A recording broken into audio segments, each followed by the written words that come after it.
नमस्कार मित्रांनो, स्वागत आहे माझ्या ALD चॅनलमध्ये। संध्याकाळची वेळ होती। आकाशात काळे ढग दाटून आली होती।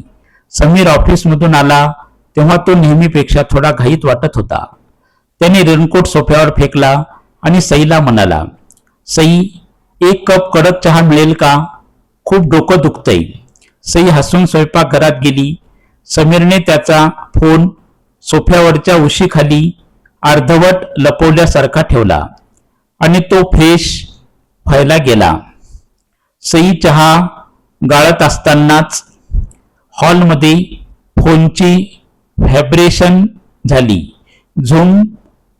सई चहा घेऊन बाहेर आली। तिचं लक्ष सहज फोनकडे गेलं। स्क्रीन उजळली होती। लॉक स्क्रीनवर एक मेसेज चमकत होता। रिया, आज रात्री भेटूया का? खूप आठवण येते। तुझी कालची रात्र खूप छान होती।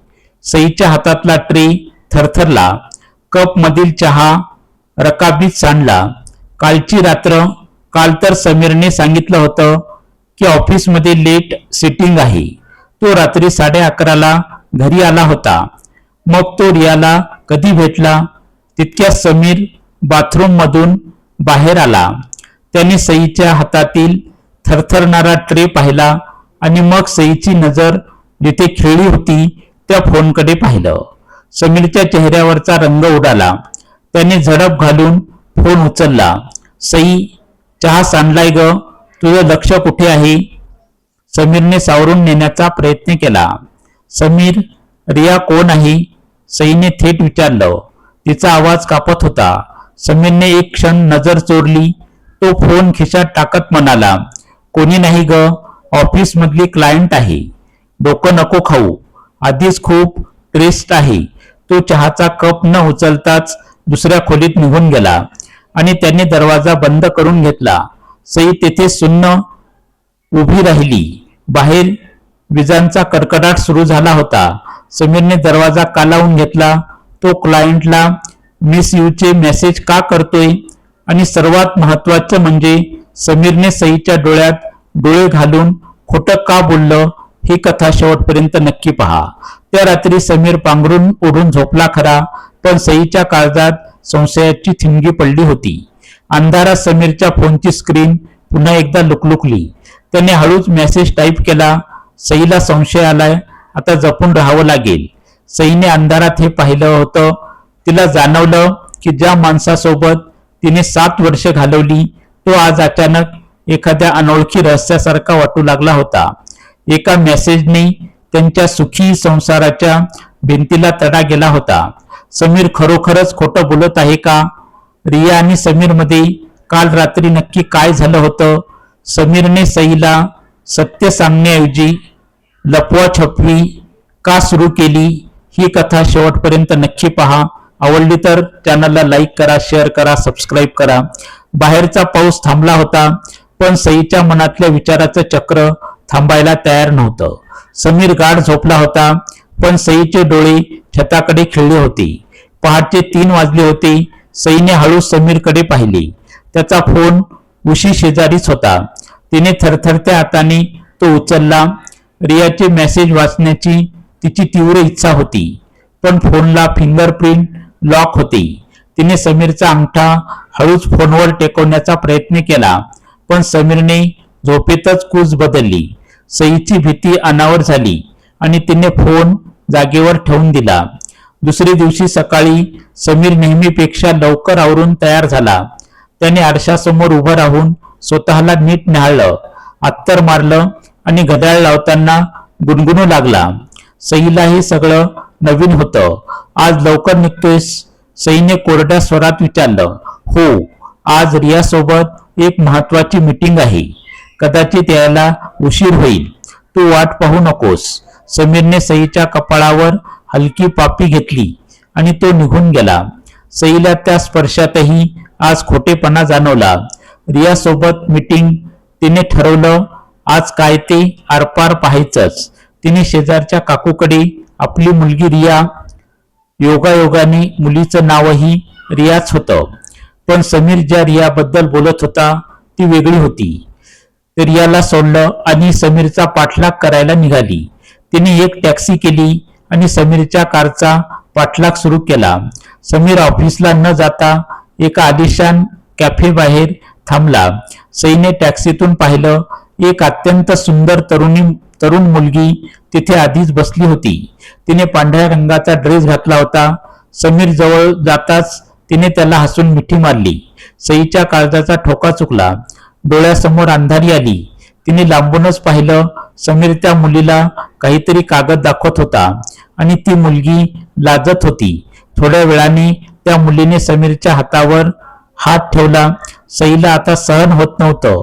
तिला तिथे जाऊन गोंधळ घालावासा वाटला, पण तिचे पाय थरथरत होते. तितक्या समीर आणि ती मुलगी उठली आणि समीरच्या कारमध्ये बसली. सईने पुन्हा टॅक्सीवाल्याला मागे जायला सांगितलं. कार एका निर्जन गल्लीत असलेल्या जुन्या इमारतीसमोर थांबली. त्या इमारतीच्या पाटीवर लिहिलं होतं, रियाज क्रिएशन्स. समीर आणि ती मुलगी आत गेली. सई त्यांच्या मागोमाग आत शिरली. तिला वाटलं होतं तिथे काहीतरी अनैतिक पाहायला मिळेल, पण आतल्या हॉलमध्ये शिरताच तिचे डोळे विस्फारले. तिथे भिंतीवर सईचे अनेक मोठे फोटो लागले होते. सईच्या लग्नाचा फोटो, सईच्या बाळातपणाचा फोटो, सई हसतानाचा फोटो. आणि समीर त्या मुलीला सांगत होता, रिया, हे बघ, हे सईचा आवडता डिझाईन आहे. तिला हे सरप्राईज मिळालं की ती वेडी होईल. सई एका खांबामागे लपून हे सगळं ऐकत होती. तिचं डोकं सुन्न झालं होतं. पण समीर सर, रिया, ती मुलगी म्हणाली, मॅडमला संशय तर नाही ना आला? कारण तुम्ही रात्री उशिरापर्यंत मला मेसेज करत होता, फोटो पाठवत होता. अरे, तिला वाटतंय माझं बाहेर लफडं सुरू आहे. समीर हसून म्हणाला, ती कालपासून माझ्याशी नीट बोलत नाहीये, पण आज संध्याकाळी जेव्हा ती या एक्झिबिशन मध्ये येईल तेव्हा तिला समजेल की मी गेल्या 2 महिन्यापासून तिच्यासाठी हे काय स्पेशल तयार करत होतो. सईच्या पायाखालची जमीन सरकली. तिला स्वतःच्या संशयाची इतकी भीती वाटली की तिला तिथं उभं राहणं कठीण झालं. पण तितक्यात रियाने असं काहीतरी म्हटलं की सई पुन्हा स्तब्ध झाली. रिया म्हणाली, सर, सगळं ठीक आहे, पण त्या ब्लॅकमेल मेसेज बद्दल काय, जो काल रात्री तुम्हाला आला होता? समीरचा चेहरा एकदम गंभीर झाला. तो मी हँडल करीन रिया.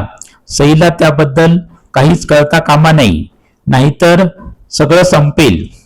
समीर सईसाठी काय सरप्राईज प्लॅन करत आहे? तो ब्लॅकमेल मेसेज कोणी पाठवला होता? रिया आणि समीर मध्ये असे कोणते गुप्त करार झाले आहेत जे सईला माहीत नाही? ही कथा शेवटपर्यंत नक्की पहा. तुम्हाला काय वाटतं, तो ब्लॅकमेल मेसेज नक्की काय असेल? सई खांबामागे लपून ते संवाद ऐकत होती. समीर सईसाठी एक फोटो एक्झिबिशन आणि सरप्राईज प्लॅन करत होता हे सत्य समोर आलं होतं. पण त्या ब्लॅकमेल शब्दाने सईच्या काळजाचा ठोका पुन्हा एकदा चुकला. रिया आणि समीरचे बोलणे सुरूच होते. समीरचा आवाज आता चिंतेने भरलेला होता. रिया, तो माणूस मला सारखे फोन करतोय. त्याला माहित आहे की मी या प्लॅनसाठी ऑफिसचे काही महत्वाचे पेपर्स गहाण ठेवले आहेत. जर त्यांनी ते पेपर सईला दाखवले किंवा ऑफिसमध्ये कळवलं तर माझं करिअर तर जाईलच, पण सईचा माझ्यावरचा विश्वास कायमचा तुटेल. समीर खुर्चीत कोसळला. सईला धक्का बसला.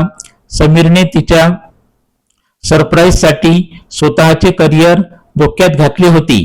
काळाच्या ओघात, संसाराच्या रगाड्यात आपण समीरला ओळखायला कमी पडलो का? तिला स्वतःचाच प्रचंड राग आला. तिला आता बाहेर येऊन समीरची माफी मागायची होती. पण तितक्यात समीरचा फोन वाजला. समीरने फोन उचलला आणि जोरात ओरडला, मी तुला पैसे द्यायला तयार आहे, पण त्या बदल्यात मला ते पेपर्स आणि सईचे ते जुने फोटो परत हवेत. सई थांबली. सईचे जुने फोटो. सईच्या डोक्यात प्रकाश पडला. लग्नाआधी सईच्या आयुष्यात एक कडू आठवण होती. तिच्या एका जुन्या मित्राने तिला त्रास दिला होता आणि तिच्याकडे काही असे फोटो होते जे सईला कधीच कोणासमोर ओके यावेत असं वाटत नव्हतं. समीरला त्याबद्दल माहित होतं, पण त्याने लग्नानंतर कधीही तो विषय काढला नव्हता. उलट त्याने सईला त्या भीतीतून बाहेर काढलं होतं.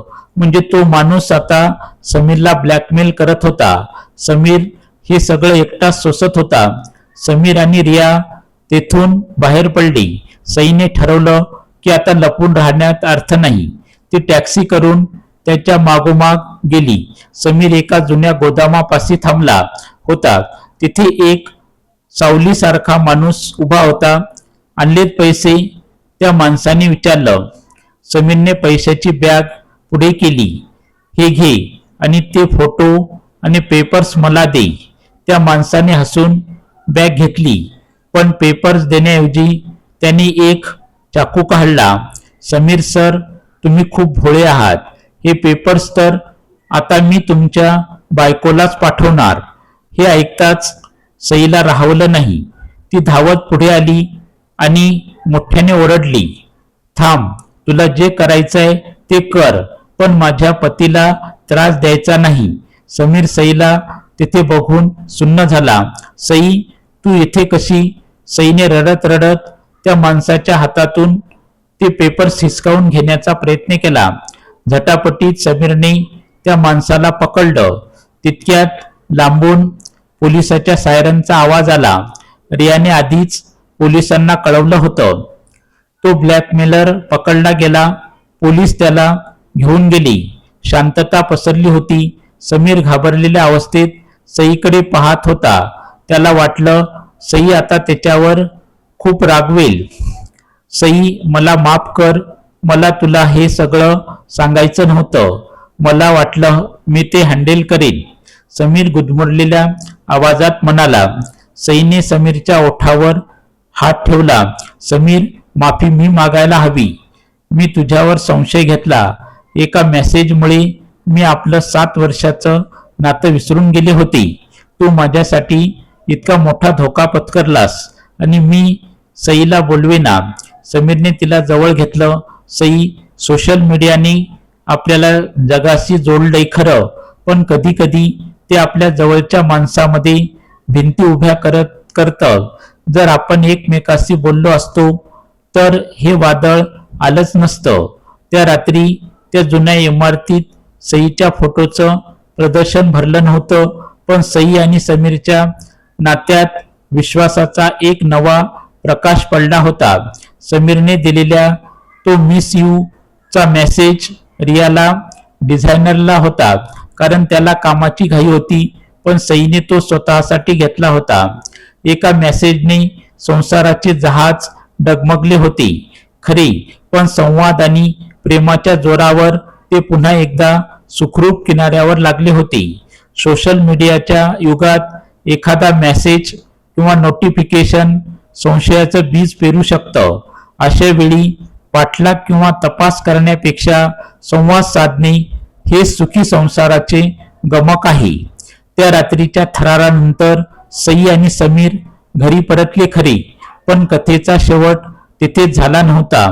नात्यातील भावनिक गुंतवणूक आणि सोशल मीडियाच्या दुसऱ्या बाजूवर प्रकाश टाकत घरात आल्यावर कमालीची शांतता होती. समीर सोफ्यावर मूकपणे बसला होता. त्याच्या हातावर झटापटीत झालेली एक छोटी जखम होती. सईने हळूच फर्स्ट एड बॉक्स आणला आणि ती त्याची जखम साफ करू लागली.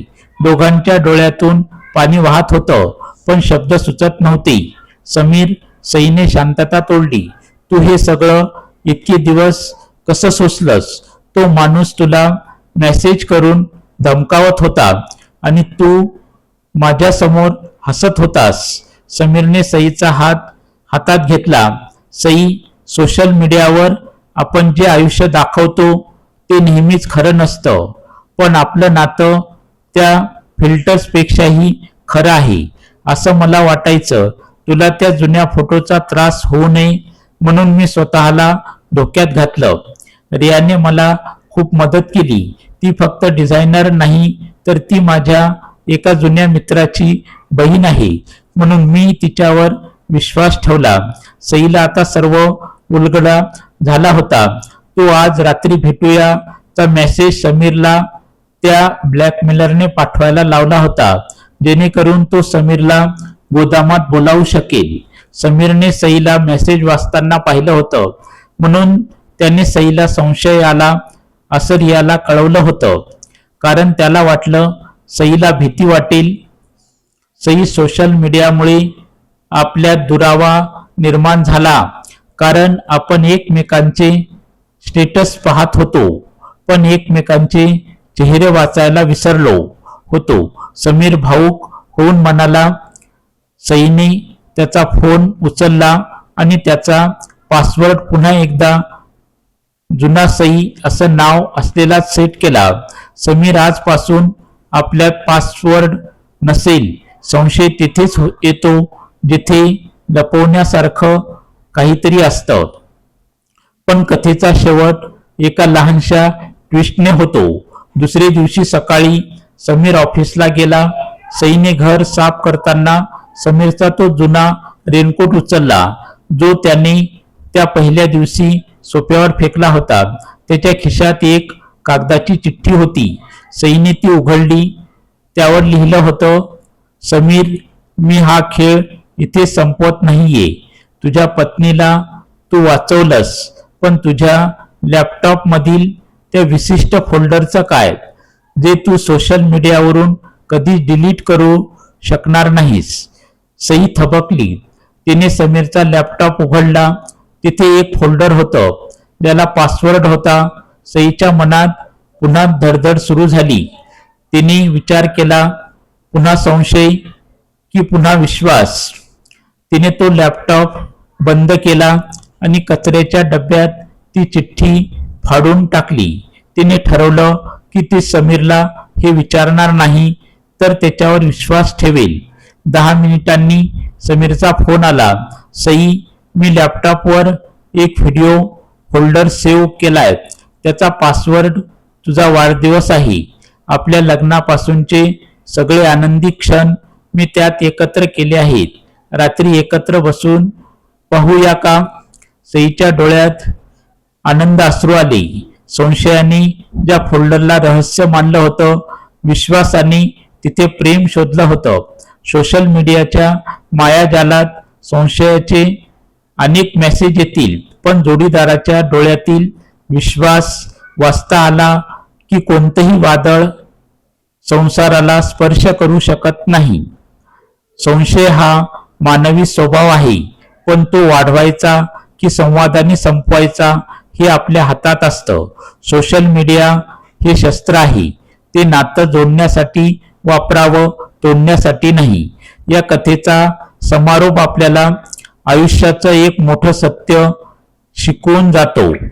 सोशल मीडिया हे केवळ संवादाचं माध्यम आहे. ते तुमच्या नात्याचं भवितव्य ठरवणारा न्यायाधीश नाही. एका साध्या मेसेजमुळे किंवा नोटिफिकेशनमुळे निर्माण झालेला संशय हा काचेसारखा असतो.